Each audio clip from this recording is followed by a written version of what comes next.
enviat Campos Chafers de la classe de tercer, del centre Lluís Vives. El llibre que m'ha llegit se diu Com una cabra. L'autora és Maria Dolores Pellís i il·lustrador Josep Ferret. M'ha resultat fàcil de llegir. El llibre conta que cada capítol és una historieta xicoteta.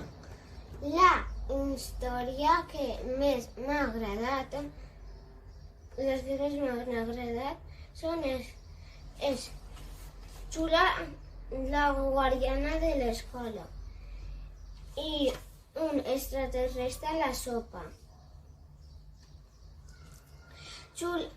M'agrada Xula perquè és un gos d'un col·le de tercers que sempre quan neixen al pati sempre juguen en aigua perquè és molt festera. Recomanaria este llibre perquè és molt graciós i és molt